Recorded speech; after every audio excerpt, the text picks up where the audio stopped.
Hey guys! Today I'm going to be showing you a bunch of houseplants that I feel are really cool that you maybe haven't seen before. These are some of the houseplants that I consider the coolest in my collection. Some of them common, some of them uncommon. They're interesting, they're cool, they're beautiful nonetheless, regardless of how common or uncommon they are. But first, huge thank you to the sponsor of today's video, Allform. You've heard me talk about Helix many times on my channel, and Allform is actually the sister company of Helix. They offer American-made, modular, and easy-to-assemble sofas and chairs. Their pieces are also stain and scratch resistant, which, as someone with a toddler, a baby on the way, and 2 dogs, that's very important to me. Allform pieces are modular, so you can really customize the fit and shape of the furniture you're putting into your home. As somebody that started out on my own in a 300 square foot studio apartment, I really would have loved the idea of being able to buy just a couple of furniture pieces to fit my very small studio apartment and then add more pieces as I grew into the home we're in now. Your pieces can kind of grow with you, move with you, go wherever you go. So it's not like every single time you move, you're having to get a new sofa or chair. I personally opted for 2 of their armchairs in the dark smoke material finish with the walnut legs, and I do think it matches my home really well. I'm extremely pleased with it. It's super comfortable. It's extremely easy to order your Allform pieces online. The shipping is fast and free, so you don't have to wait around forever for your pieces to arrive. And if you're nervous about purchasing an Allform piece online before actually sitting your little booty in it, don't worry, because they do offer a 100-day trial, so you can try it out for over 3 months to make sure you love it. And if you don't, they'll pick it up for you and you'll get a refund. Visit the link down below in the description box or go to allform.com/HarleyG for 20% off the sofa of your choice. Again, that information will also be down in the description box. Thank you so much, Allform, for partnering with me on today's video, but let's get back into the plants. Plants, let's look at some cool plants. I think they're cool anyway. Let me know if any of these are new to you, or if you don't think any of these are as cool as I do, because I really think all of these are awesome plants. Okay. Let's do this. First up, should we start with like a more mild one? I don't know what to start with. Okay, we're gonna start with this one. I may have briefly shown here and there on my channel, but I do actually want to let you guys know that this one is often mislabeled, and I've actually mislabeled it as well. I know this plant as a Scindapsus lucens. It's actually an Anadendrum affine. No matter what the name is or whether it's a Scindapsus or not, it is a really beautiful plant. The leaves are extremely matte finished, which I love in a plant. This is something I'm just realizing about myself. I love a matte leaf. There is also some veining texture on the leaves as well. It has a really cute growth pattern. Mine, as you can see, is a little bit small. I've been chopping and propping this for my shop, but yeah, and it has a really beautiful color. Like, let's grab another plant really quick that I'm going to be showing you. Like, compared to this pothos, it's like kind of silvery, bluey, compared to like most other color kind of plants, and I really love it. I think it's so beautiful. The leaves get huge and they do look very Scindapsus-like. So as somebody who's a super fan of Scindapsus, this is up there on my list, even though it's not actually one. So I'm so sorry for misleading anybody if, I don't know, if I caused you to purchase one of these thinking it was a Scindapsus and it actually isn't. So yeah, Anadendrum. Ooh. Let's do this one because I've been knocking it over and I just want to really quick run it and put it away so I quit knocking it over. Okay, so it's actually kind of melting this leaf because I did move it into a new terrarium. Let's see what this baby is called. This is a Terrasanthes species. I don't know very much about this plant. This was a gift to me from Botanica's, but it's really cool. I personally call it the Batman plant. So I will insert footage from the past before the leaf started to melt like this because, like I said, I did just recently move it into a larger terrarium and I think it's acclimating, but it is putting out this new leaf and this one's so cool. I mean, I think it's pretty obvious why it's so cool because it's shaped like a bat. It's shaped like the Batman logo. So this is definitely up there on my like favorite plants list. So dark and creepy looking. Like it just fits in with Halloween, and Halloween is my favorite holiday. So I would be willing to bet most people haven't seen this plant. I mean, I hadn't seen this plant until earlier this year in like April. So yeah, it is a really, really cool one if you're able to snag this up. Although I've never seen them for sale or anything. So I don't know. Oh my gosh, I think it's getting a new leaf. Next up is a global green pothos, and I do think this is one of the more common ones on this list, maybe. I know there's kind of some things about variegated plants with like barely green variegation, but I think it's really, really beautiful how it has the two different shades of green going on.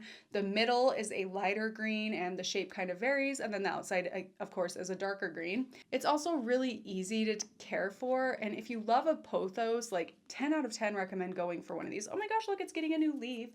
That's so exciting. I love it. Okay, next up, should we go on to a little bit of a bigger plant? Yeah, we'll mix it up and do a bigger plant. Is a Philodendron Rugosum, or also known as a pigskin philodendron. So this one kind of looks basic from a distance, right? Kind of looks like your basic philodendron. Beautiful, but a little bit basic, which is fine. But when you get up close to it, it actually has a football textured leaf. Like it feels, I mean, that's why they call it a pigskin. It feels like the texture of a sports athletic ball. I don't know. It's really, really cool. The leaves are thick. I'll insert close-ups of it. Just has a really, really unique texture. I've never seen a plant with a texture like this before. So if you're somebody that loves textured plants like I do, this is the one for you. Go check her out, Philodendron Rugosum. It's grown really well, really easy. This one's really cool, and I don't think it's maybe it's commonly known. Maybe I'm just a dum-dum, but I never really heard about this until recently. Maybe I'm out of the loop. Am I out of the plant world loop? Next up is a Philodendron species Ecuador, I believe. This was a gift to me when I went to Botanicas also. It's really, really pretty. It has the leaf shape of a Philodendron camposportianum, which if you weren't looking at them side by side or, you know, have ever really looked close up at a campo, then I don't know, maybe you would think that's what this is, but it's not. And I've never seen this available anywhere. I've never seen this name before. So I think it's really cool. And like with the anadendrum, it has that same silvery bluish green hue to it. So I actually brought a campo down here so I can show you a comparison of the coloration. So yeah, this is the campo, this is the species Ecuador. They do have very similar leaf shapes, which is why I feel they might be confused with one another sometimes, but this one is, the campo is definitely more matte and kind of reddish goldish, and the species Ecuador is more blue and shimmery, and I don't know, it's really, really beautiful, especially as it gets bigger. The like blue hue kind of becomes more pronounced, I think just because it's a bigger plant. Like it's not just like a leaf of it, it's like a bundle of it, so it's more noticeable to our eyeballs. I think this one's really, really cool. So Philodendron species Ecuador. Next up is a Hoya, and actually the only Hoya on this list, and it is a Hoya enduaensis. I think this one definitely belongs on this cool plants list. I think most Hoya people maybe have seen this plant, but I do think this is one that maybe will be attractive to people who aren't even Hoya people, which is why I'm including it here. It has very ruffled leaf tips, which I think is the cutest thing. This is actually one of the first Hoyas I ever really saw and was like super, super interested in. Obviously, I didn't get it in the beginning. I only recently got one of these, but I do think it's so, so cute and very, very different. So unique. It just has such cool ruffled leaf tips, leaf edges. And it's been so far pretty easy to care for, so I'm happy with that. We'll do a big plant. So this one, again, might be a little bit more common. You know what? I should have brought my white butterfly down here. I'll tell you in a minute. Okay, so this is a Syngonium batik. I say it different in every video because one of these times I'm gonna pronounce it right. And it's actually one of my top favorite Syngoniums. You guys know how much I love a good Syngonium. I collect any Syngonium I can. I just love them. I love their growth pattern. They're fairly easy to care for in my experience and opinion, although I know it varies person by person, just depends on your tendencies. I don't even think I have to explain why I think this is such a cool plant. I mean, it looks like webbed. Are you kidding me? Look at that. Gosh, I just love I was gonna say I love the design on the leaf, but I think the word I was going for was pattern. I know I've posted about this on Instagram a couple of times and I say it's a little bit of a harder one to find. Quite often I get responses like, oh, I actually found that at like my big box store or whatever. And I'm like, oh, can I see a photo? And the plant that they're confusing it with is actually like the regular, oh, I hate saying that, is actually the more common. Okay, it's actually a different plant. It's a Syngonium white butterfly. So I think it's kind of hard to see the difference. I don't know. I see a clear difference, but for some people they do definitely struggle seeing the difference between this and the white butterfly. Let me know if you like can tell that it's different. I think they look quite different, but maybe it's just me. But I think it's a really, really beautiful one. And it's like fairly easy as far as Syngonium go. It's getting some long, long roots. So mama's gonna repot this soon. I love seeing roots pop out like that, although it also stresses me out as I put off repotting as long as possible. And I think this is as long as possible. Okay, like I literally have to sit it like this on the table because it won't stand up anymore. Okay, I'll repot that like now. 3 more plants. So we're gonna get this one out of the way. This is one I've shown on my channel before, but I don't think they're very often like talked about.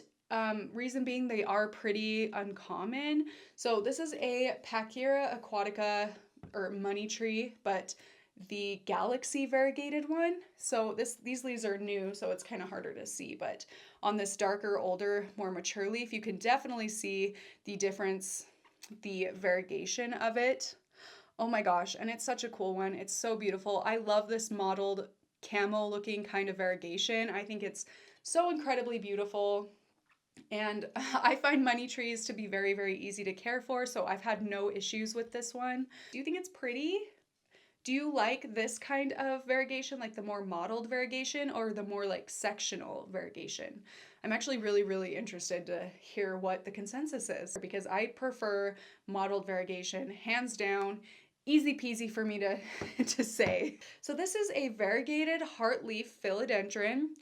Again, definitely one of the more uncommon ones on this list, although I do see them becoming more common. I personally started out with a plant barely bigger than this one, and I've chopped it up so many times. I have probably like 20 of these now that I'm just still going to keep growing and then chopping, propagating.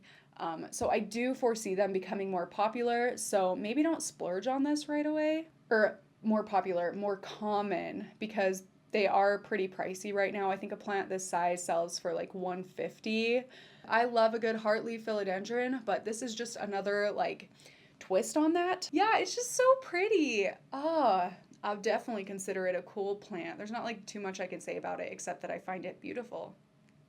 Okay, last plant. I've shown this one time on my channel. It is my Syngonium Strawberry Ice that I splurged on for my birthday. And I will say, not all strawberry ice Syngoniums are the same because I have seen plenty of these that I'm just not attracted to. Sometimes they do look very, very muddy and just like brown. And be careful when you're purchasing these because people often get the Maria, I think it's the Maria Syngonium, the more kind of brownish, maroonish one, and sell them as this. But unless it has this like Bob C leaf shape, then it's not a strawberry. It's most likely not a strawberry ice. I don't know. Just be really careful when you're buying these, but I'm personally only attracted to the ones like this that have really good genetics that again kind of are more mottled. Well, they're not mottled. You can kind of clearly see each color going on the leaf. The colors on this one don't just like mud up, so definitely not all of these are the same, although one for good, good, in my eyes, good variegation like this do definitely go for quite a bit more money than the more muddy looking ones. But it is all just personal preference. So if you like the muddy looking ones, that's awesome. We can all have our preference, you know? Anyway, it's really, really cool. It's kind of camo-y looking. It has light pink, gold, hot pink, green, like a mauve-y red, kind of purple, a little bit of brown, some white. Just kind of a little bit of everything, and I think it is absolutely beautiful. And would you look at those aerial roots?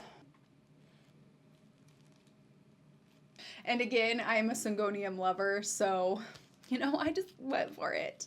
I splurged for my birthday, and I really love it. I definitely had to include it on this list, although, again, it is a little bit harder to come by. You know, the next Syngonium on my wish list is the Tri-Spot. If any of you know where I can get a tri-spot for not $1 million, then let me know. Because that's like the only other really plant I can think of that I like really, really want right now. Probably will never happen. Anyway, I will say one thing to note about this one is it did have a bit more of an acclimation period when I moved it into my home than other Syngonium varieties have had in my experience. So it did have quite a bit more leaves when I got it, and they just kind of melted. I mean, you can kind of see on this leaf here, maybe you can see, I don't know if my camera is focusing, my eyes are terrible, so I can't see into the viewfinder well enough, but it kind of would brown on the tips and just kind of melt into the center of the leaf until there was just no more leaf left.